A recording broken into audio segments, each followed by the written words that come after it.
Hey everybody, it's Scott Steen with winnersandwhiners.com coming to you from the Mike B studio on the expansive first floor of the Winners and Whiners Sports and Entertainment Complex to bring you today's Deep Three.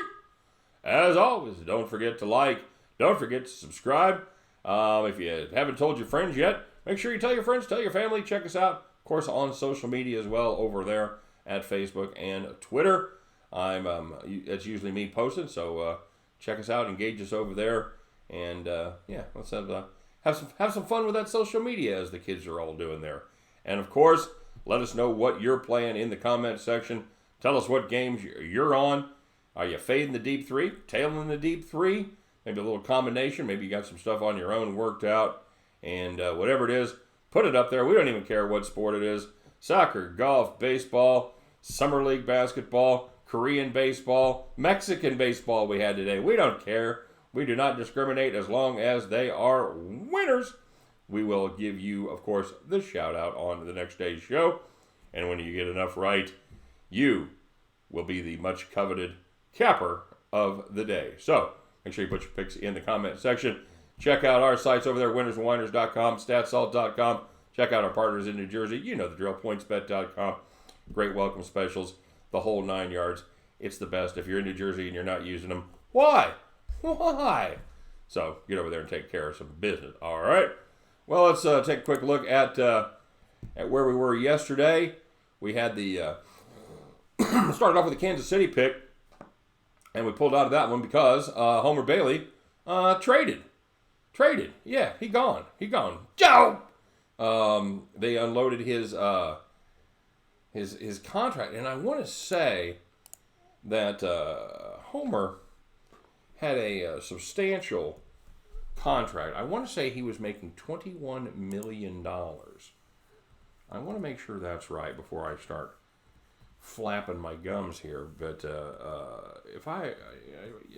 excuse me just one moment here while I look at this. Yes, Homer Bailey. I'm sorry, I lied.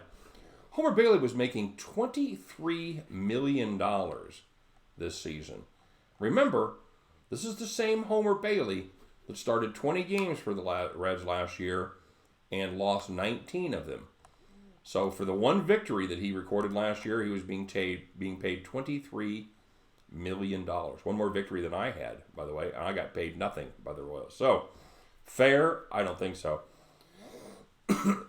Hard to believe that Kansas City is in last place with making shrewd personnel moves like that, giving Homer Bailey $23 million. They're smart like a fox. Anywho, so we passed on the KC pick, and they just had their relievers, and just it was a shit show, as I kind of had a hunch that it was. Hey, you know what? You want to know who's a bad pitcher? Whoever is Homer Bailey's understudy. Not good. We also had the LA Angels team total over 5.5. That came through. We had to sweat it just a little bit, but they ended up taking care of business there late in the game in the bottom of the 8th. And we had the Toronto Blue Jays. Not a bad effort for the guys from north of the border. Ended up losing to the Yanks 4-2, but they acquitted themselves very well. You know, we were in it.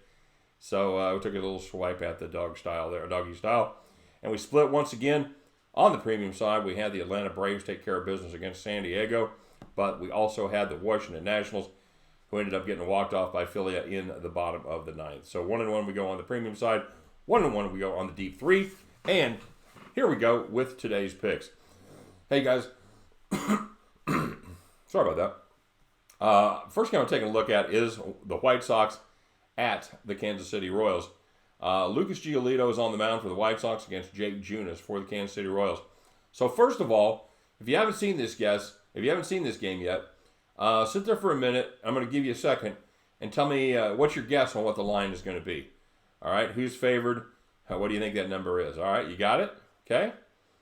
Okay, so White Sox in this contest, Lucas Giolito on the mound versus Jake Junis, minus 122. Guys, that smells bad to me. I think something is up with this game because at that price, with Lucas Giolito, he was an all-star. You got him on the mound. That should be in my way of thinking, that should be a higher price fading a terrible Royals squad with Jacob Junis, who's got a plus 5.14 ERA on the season. But here's the deal. I think the books have given up on Giolito, okay? They don't know who the real Lucas Giolito is. Is he the guy that struggled the last couple of years? Or is he the guy that had a 2.22 ERA on June the 14th? Or is he the guy that has had a 7.11 ERA in the 4 starts since then? I think the books have made their decision. I think they're going to fade Giolito. One constant in Giolito's year has been he has dominated the Royals. He's made 4 starts, 1.80 ERA, 25 innings, gone 3-1 in those 4 starts. Meanwhile, Jacob Junis has struggled, but want to look for something to hang your hat on. He's got 6 quality starts in his last 9 games. Guys, this line smells. I'm not falling for it. I'm taking the Royals right here. Give me the Royals plus 112. I think we're on the right side of the books in this one. So, having said that, Lucas Giolito will probably come out and throw a gem. Royals will look terrible, and it'll go exactly like everybody thinks it will. But I'm going to be smart like that and play the other side. Royals plus 112. And going on the other side, we're looking at Detroit and Cleveland as Daniel Norris goes for the Tigres versus Adam Plutko for the Tribe. Cleveland's a prohibitive favorite here, minus 175. I'm going to back that. We'll talk about the run line here in just a second. The Indians, they have absolutely curb stomped the Tigers this season. They are 9-1 against the boys from Motown. And the Tigers, they're playing dreadful, dreadful baseball right now. They just dropped 2 of 3 from the Royals. And they have lost 19 of their last 23 games overall. Now, the Indians, you might know if you study this sort of thing, the Indians do not hit lefties very well. They are dead last in the majors in average against left-handers. But here's a fun little fact about that. Over their last 11 games versus left-handed starters, the Indians 9-2, including an 8-3 beatdown of Daniel Norris not too long ago. Adam Plutko, kind of a weird deal with Plutko. He's got a .89 whip, but at home, and he has a 4.64 ERA at home. Why? Well, he's given up 7 home runs in just 21 1/3 innings in his home starts. But here's the good news. You know what happens when you're last in the league in runs scored like Detroit is? Not surprisingly, you're also last in home runs. You think I'm kidding? Detroit yesterday scored 12 runs on the Kansas City Royals. How many home runs did they hit in those 12 runs? 1. Just 1. So I like Cleveland to get it done here because you've got Plutko and his tendency to give up home runs on the mound, and because you've got a team that generally doesn't hit lefties well. I'm not gonna sink the ship on this one and go with the run line. I'm going to go ahead and lay the wood, minus 175. I have confidence in that as a money line play. So give me Cleveland minus 175. And last play of the day, we're going to take a look at Atlanta and Milwaukee. Max Fried goes for the Braves against Adrian Hauser for the Milwaukee Brewers. You know what? I don't love the Brewers in an over situation, but Max Fried has really struggled lately. He's got a 6.12 ERA, 1.75 whip since June the 1st, and he's really struggled all year on the road. 4.77 ERA and a 1.57 whip. Hauser, he has been absolutely dreadful as a starter, posting an 8.47 ERA, a 2.18 whip in his 5 starts. He doesn't go deep, and that gives us another opportunity to get the Milwaukee middle relief in play.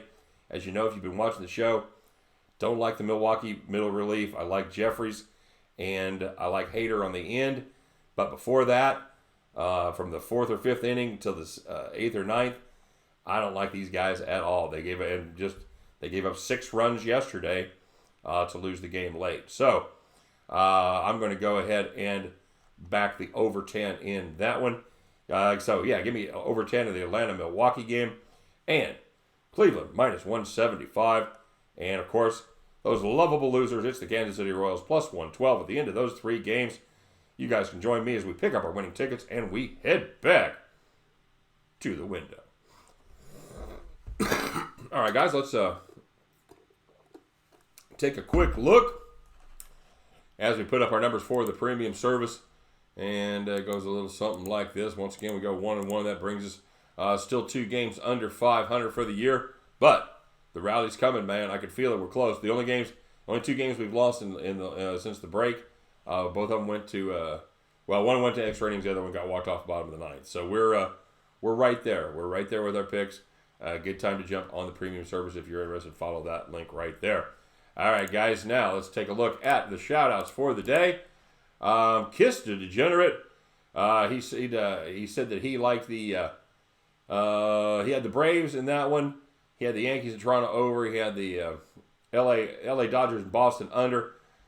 Should have got a break there, brother, because it was 9.5 and it was 8 in extra innings. Boston had them loaded up. Just needed a base hit and you win it as it stays under the 9.5. But of course, Boston didn't get it done. LA then puts up 3 in the top of the 104th or whatever it was. I think the 12th. And, so sorry about that, buddy. You deserved better. You had it capped right as the total was 8 after 9 innings. But, yep, it was not to be. So he said he liked the KC pick. Jordan's dominance over the Royals. Jordan Zimmerman's dominance over the Royals kind of made him nervous. I did not count that pick. We pulled the plug on that one without some homework going. There was nothing to like about that game without a Homer Bailey. So, I get you, Kiss. C-Dub had a pretty nice day.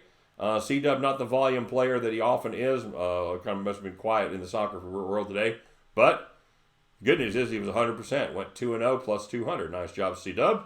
And Kyle Z, he went with the Diamondbacks Diamondbacks money line. He also went with the Royals. We crossed that play out. And then he had 3 fine picks. He had Oakland, Braves, and the Dodgers. All of those hit. He went 3-1 on the day. I make that 3-1 plus 190. G&G, my Canadian brother up there, eh? I love this cat, man. He got me straightened out as I was out over my skis on the American players getting paid. He said that's very incorrect as far as the Blue Jays players. They get paid in U.S. greenbacks, so it's not the colored money with the queen on it and shit. Sorry, man. As do all major sports, hockey and basketball. Says the taxes are high, but when you look at the difference in the currency exchange, it's 31% last time I looked. And New York State and California has a higher tax rate than Canada. I said there's a lot of pros and cons, but we don't want to cause a shitstorm today. I don't want to cause a shitstorm any day, dude. This is all I have to say about that. So that was good information right there. I think that I'm so old that I had it confused when it was a bad exchange, where it was you were actually getting less value for. That's what I'm going with. That's the theory I'm going with.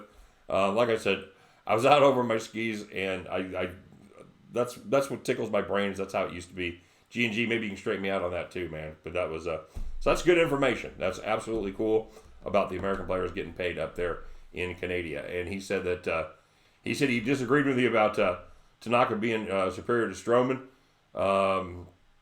So they've been trying to deal him for 2 years now. Yeah, I know that the trade deadline, especially they talk about getting rid of Stroman. He's nothing but a crybaby and a problem child. He has no class, and he's always injured. That's weird, dude. He always talks highly about you. Other than that, he's a fine guy. But, and this is my favorite right here. G&G at the very end, the last thing he put, at plus 185, it's worth a shot. Attaboy. I hate this guy. Fuck him. He's terrible. All right, you got my backing, plus 185. That's right, because we're looking for a long shot, kids. And he took a couple flyers today on Aaron Judge to hit, and that did not. The Judge is not back in his chambers yet. He did have the Mets first 5 minus 130. Well done there. He had the Angels. He had the Braves first 5 at minus 110.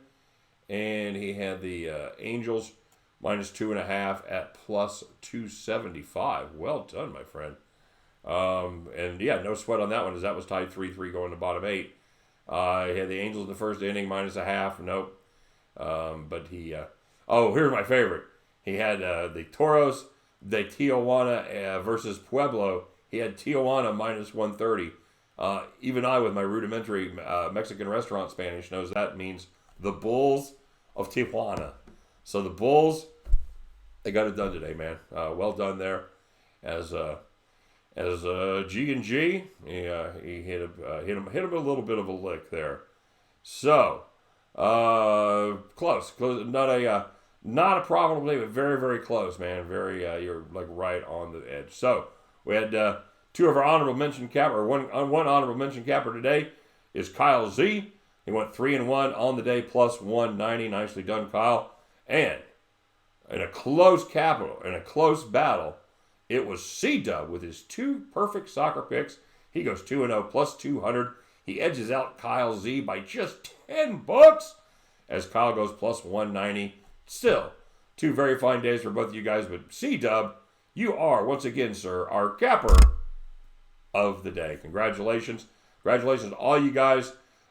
Get those picks out there, and look forward to talking to you in the comment section. You guys have a great day.